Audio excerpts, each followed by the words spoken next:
Cricket Life Stories with me, Neel Khagram. Today we're joined by cricket psychologist Adrian McInman. This is episode 3 of the series that we're conducting, 3 of 4. Episode 1, it's been about confidence. Episode 2 about fear. So if you haven't checked that out, it's all going to be in the playlist. So Adrian, let's get straight into it. Mental toughness. What is mental toughness? Basically, it's the degree to which you do 4 things. It's the degree to which you are committed to your goals, the degree to which you feel in control of a situation, the degree to which you perceive situations as a fantastic opportunity and not a threat, and finally, something that we talked about in a previous session, the degree of confidence you have. So there's 4 things. So let's take the positive end. If you are really mentally tough, then you are highly committed to your goals. You see opportunities as a fantastic place to do better and become a better person. You feel in control and you feel confident. But if you are the other end, what we call mentally sensitive, where you're not as committed to your goals, you don't feel as in control, you see situations as a threat, and then finally, you don't have as much much confidence. So is there always a continual battle against self-doubt? It's been well documented that players have mentioned, made reference to that kind of thing. So Alistair Cook, Stuart Broad, and James Anderson they've played over 100 test matches each, but they've always said that, sometimes, away from the dressing room, say if they're having a coffee, they do think that sometimes, could they have done better at this? Or are they as good as they really think? Alistair Cook has said that every time he goes out to bat, there's a voice on his shoulder, almost telling him, you're not looking good today, or you're not going to score well today. Is that always that continual battle with that self-doubt? Well, do you honestly think that these guys are performing at their true best? Don't answer that. I don't want to incriminate you, but there's a fairly obvious answer here. No, what you are talking about is a contradiction. You can't be really mentally tough and have all these self-doubts. It's just illogical. It doesn't make any sense whatsoever. So what you are talking about is something that is not as uncommon as you would expect.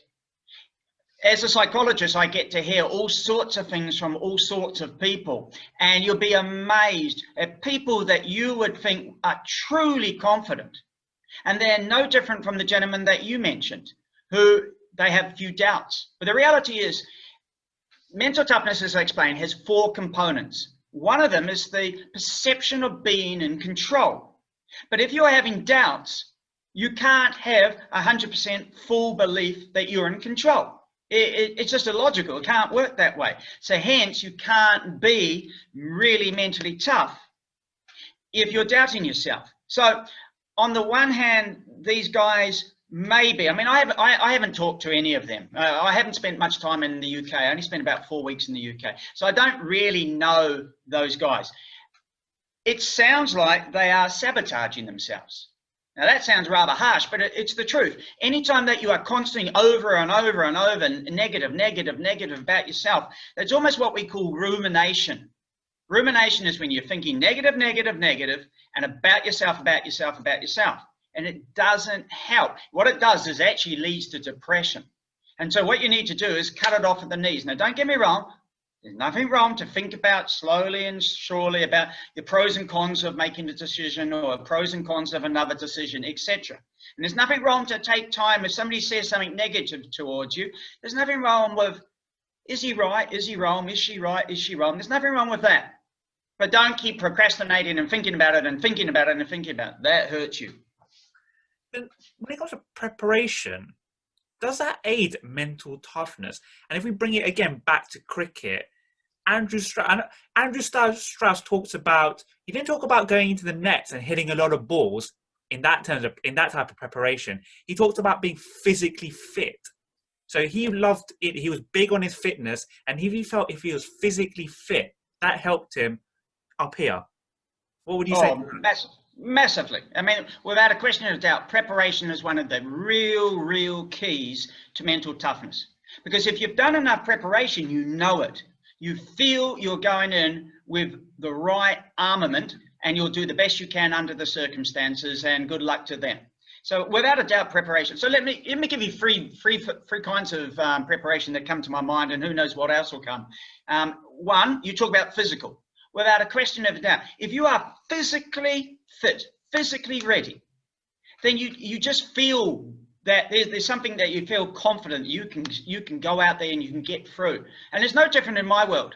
I mean, I'm 56 years of age, but I go out and I exercise 7 days a week, and I do one-finger push-ups and all sorts of crazy things, etc., because I'm going to stand up in front of a whole lot of elite athletes. And if I've got a big pot belly and I smoke cigars, etc., etc., I'm not giving the right message. So I make sure that I look after myself. But on top of that, I also do it for myself.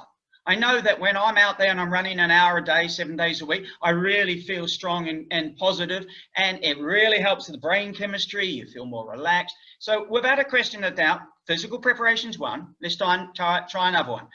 Skills preparation. Get in the nets frequently enough that you keep your hand-eye coordination, and then when you go out to bat or to bowl or to field, you will feel confident, in control, etc., so that you can do a good job. Once again, let's take in my own life as well. When I used to do Kung Fu, the requirement was that if you did not turn up for 2 weeks because you were away on business or you were sick, you could not join the black belt group. You had to join the lower level. So there was a session an hour and a half earlier where you trained with the brown belts, etc. And the reason why, in such a short period of time of only maybe 10 days, your timing, your distancing, your speed, everything was not where it should be. And if you went into the black belt group, you were more likely to injure somebody. So by getting into the nets frequently enough that you have now got your hand-eye coordination going well is really good, because it really gives you that feeling I'm in control, I'm committed to my goals, I'm confident, etc. And then obviously mentally, if you do your mental preparation, and it only has to be, that's the beautiful thing about mental preparation, only needs to be 1 minute, 3 minute, maybe a 30-second thing here, or a two minute thing here, etc. Do your little bits of mental preparation, and that will help big time with mental toughness as well. So what would you say when a batsman's going through a lean spell, and you hear a lot of commentators say their mind is scrambled, and a lot of them say that a batsman, they should kind of go away and not kind of overthink the game. How does that link in to mental toughness? Oh, without a question of a doubt, that's one of the big killers of mental toughness. I like to think of the thing called pot, like a teapot. You pour your tea from it. Pot, P-O-T, and that you do not want to do pot. Now, pot actually refers partly to mental toughness, but it's a small part of mental toughness. It's confidence. The P stands for perfectionism. Don't try to be absolutely 100% perfect every single time. There's nothing wrong striving to be really good. Aim as high as you can. That's cool. But to aim to be perfect every single time is crazy. You're setting yourself up for failure eventually. The one you're talking about, however, is the OT, overthinking. And without a question of a doubt, it's one of the diseases that many cricketers have, and many women have away from cricket as well. It's the thing that we really throw down the throats of women. We tell them, yeah, you can't go outside, you might get beaten up. You can't go outside, you might get raped. So what do? We tell them, they end up staying inside, and they think and they think and they think, and they overthink. Well, guess what? Cricket is the same. In cricket, one of the cool things about cricket is that we make it difficult for you because we give you lots of time. In between balls, there's time for you to think. In between overs, there's time to think. And then we give you drinks break. Then we give you a lunch break. And if it's a 5-day match, well, you've got all night to think and sabotage yourself. And so overthinking is really not a good thing. And you'll be amazed how many of the international cricketers actually overthink. The reality is there's a good reason why. They do a huge amount of training with professionals. They have coaches who teach them how to do batting, bowling, fielding, etc. They have fitness trainers these days who teach them some quite good, sophisticated stuff along with the physios. but they're not trained up here. If they're lucky, they may get exposure for a month or 2 weeks or 13 days or something, and then the psychologist is gone, and next thing you know, you don't see anybody for 9 months or 12 months, and then they bring somebody else in. We don't take the mental side as strong and positively as we should, and as a result, therefore, they don't learn all the techniques they should, so they can stop things like overthinking. And then cricket, whether you're playing at club level or at the highest level, sledging. Sledging has been involved in the game. I'm sure, if anyone's ever played the game, I'm sure you've heard sledging, been involved in it, or maybe even given it back yourself. So the great Australian side led under Steve Waugh, he always talked about, as well as beating them in terms of skill with the bat and the ball, he always talked about mental disintegration of the opponents via this sledging. Now, what would you say to that? Richie Richardson. That's what I'd say. Go talk to him. You don't need to talk to me. Go talk to Richie Richardson. If I remember correctly, I think he 3.8. He got, against those Aussies, he got a century every 3.8 innings. What he claimed was all the aggressiveness of the Aussies and all the talk. He reckoned it sabotaged them. He reckoned it actually didn't help them. And what he did was, as a result of them talking and talking and talking, he concentrated better. So he scored more runs. Now, don't get me wrong, at the lower level, I don't know how low you have to go, but at a lower level, obviously it works. If you've got a bunch of 12-year-olds all picking on one 12-year-old, there's a very good chance that he will have this disintegration.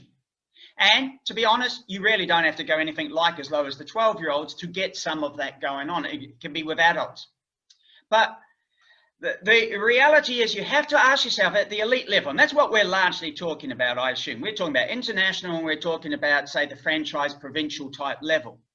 Do you really want to use this strategy? Now, one of the problems you have, as soon as you start thinking along the lines of sledging, you sabotage your own ability to perform at your best. We talked about this in a previous session, that when you perform at your very best, you tend not to be thinking, and if you are, it's positive, positive, positive. And you don't really tend to be, you don't notice your feelings either. You tend to feel positive or neutral. But if you're thinking up something to say as a sledge, well, now you're not in that beautiful zone of a perfect, well, not perfect, but ideal performance. You're not in that flow state. And so if you are going to do that, you're sabotaging yourself. So you have to ask yourself, is it worth it? So you could not only talk to Richie Richardson, but there's an English guy, Greg somebody, you'll have to help me out. He only played about 5 games. Greg Thomas, I think his name is. And the reason why I struggle with his name is he said the following to a West Indian cricketer. He said, when the cricketer missed the ball, he said something along the lines of, it's red, it's round, and it's about 5 pounds, mate. What was it? You have to ask yourself, why did he do it? It sounded funny at the time, but what happened to the next ball? Viv Richards not only hit a 6, but hit the ball out of the park. It didn't work. So you really do have to ask yourself, why are you doing it?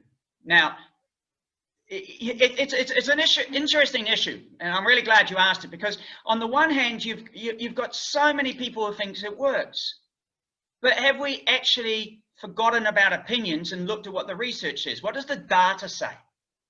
You know, I mean, you go to South Africa. I've worked with a lot of the franchise players and many of the cricket associations as well, and they all swear it works, black and blue, and so many of them do it. But what I think you'll find is it's actually decreasing their performance, and you have to ask yourself, why are you doing it? Now, the only justification I can give, now before I tell you the justification, I would say, you know, for me, it's not a moral thing. As long as you're not breaking the rules, right, then if you think it works, and if you think it's going to help you, if it's in the rules, it's in the rules. And it's not just cricket. I mean, props and rugby union are well known for saying things like, go home, mummy, mummy's boy, you don't deserve to be here, etc., to young props from the opposition. It's in every sport. Muhammad Ali used to write poems about Joe Frazier. You know, in fact, one time he got Joe Frazier to pick him up at the airport, and then he's singing songs about how he's going to basically dismantle Joe Frazier's face. It's every sport. But what I would say to you is that the only justification I can see of doing it is when you think that the decrease in your performance is not going to be as much as the decrease in the opposition. As soon as you start sledging, you're thinking negative, you are decreasing your ability to have a flow experience. But that decrease might be fairly small. And you may, by sledging or saying something about the opposition's mother, etc., may cause such a big performance decrease that it's worth you losing some. So can mental toughness be taught? MS Dhoni's actually been quite open about it. In an article I read, he talked about the pressure. Take him, for example, specifically. He wasn't born knowing that he'd have 1 billion people's pressure and expectations on his shoulders. So what in your opinion, are his coping mechanisms? Take him, for example.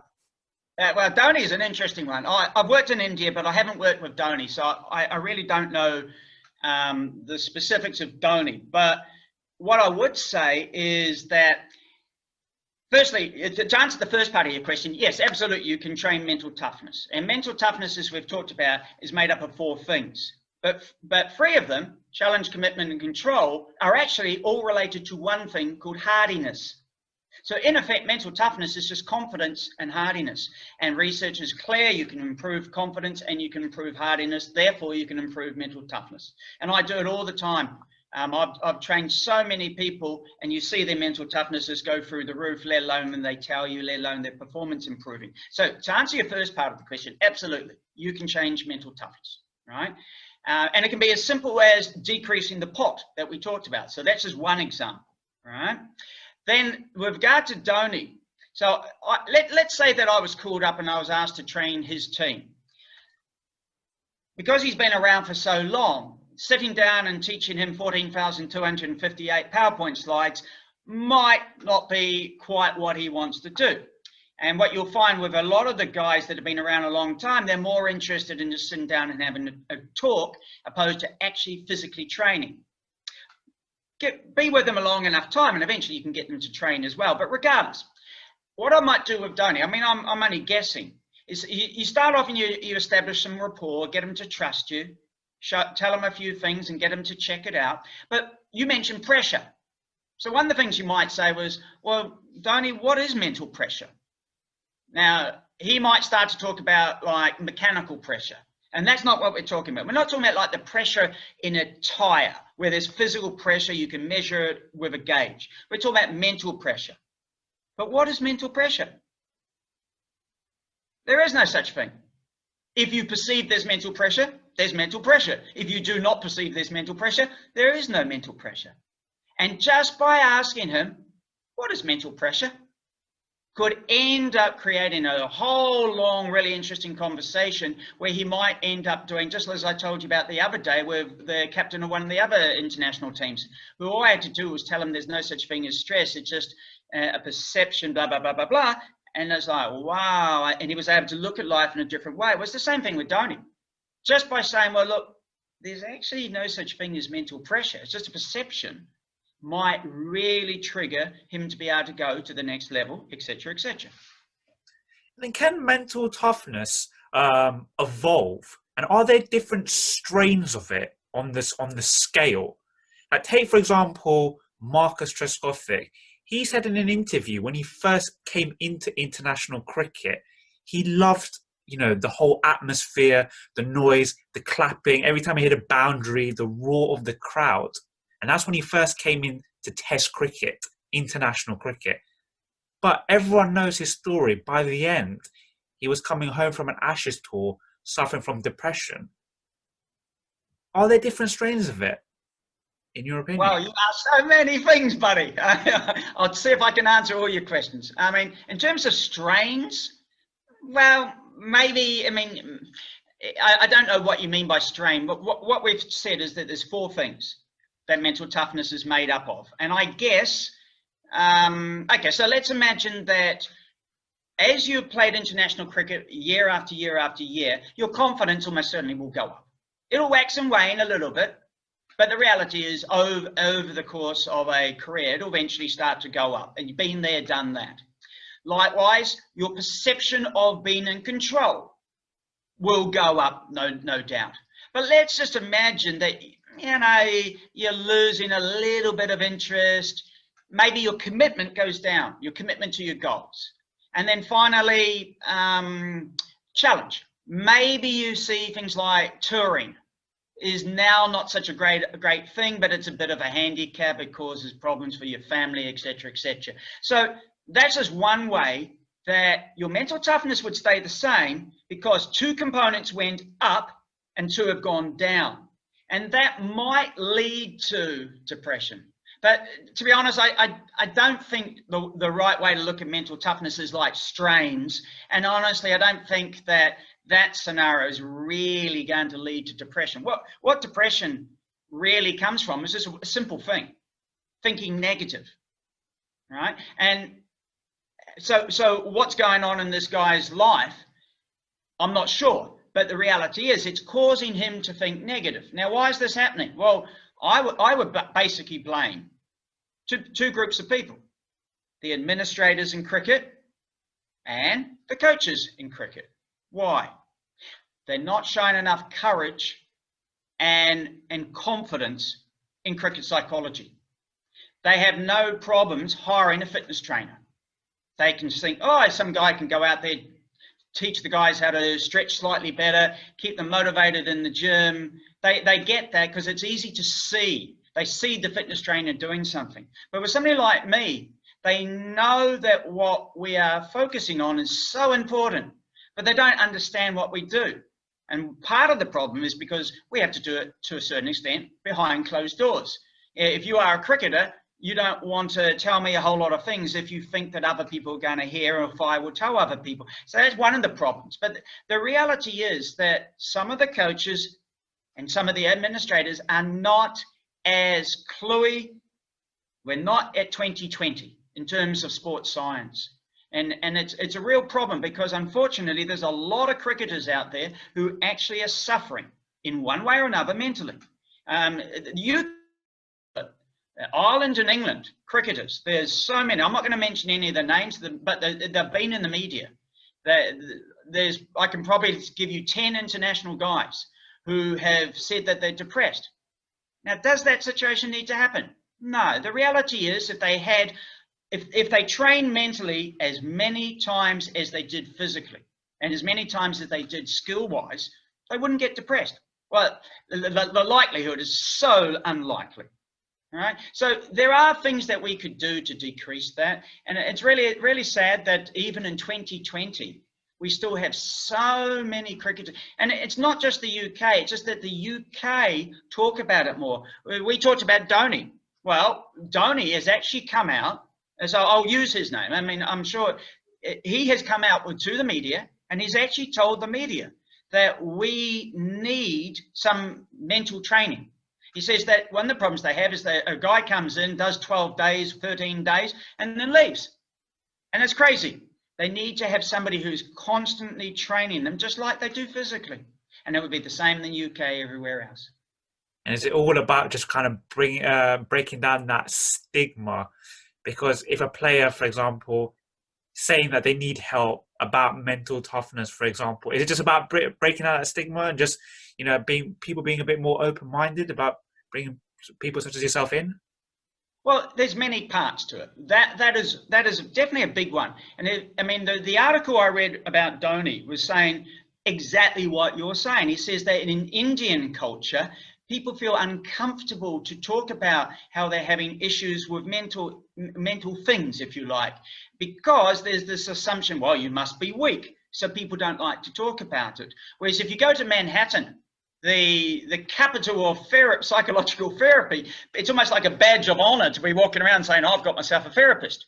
So they have maybe a little bit too far, but they have a much more healthy way of looking at mental health professionals.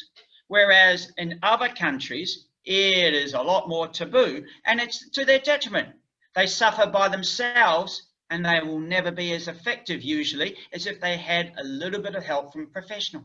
After all, if you're building a house, do you go and talk to a butcher for advice? No. you ask appropriate person, or you read books from appropriate person. Well, sure, you can read books about mental toughness, but maybe, just maybe, the better thing to do is to see a professional. And as you say, so what you and me are doing right now is a useful thing, because more and more people start to hear about this and they start to talk about it. And then somebody says, you know, I don't like his accent and I don't like some of the things he says, but, you know, he was right about this, this, and this. And next thing you know, they have a conversation. So, yeah, that is definitely part of. And that's why I was actually quite, you know, when you approached me, I said, you know, why not? This is a cool thing to do. Well, Adrian, fascinating as always. Remember, guys, this was episode 3 of 4. All the episodes are in the playlist. Next one will be all about goals, and we will both see you in the next one.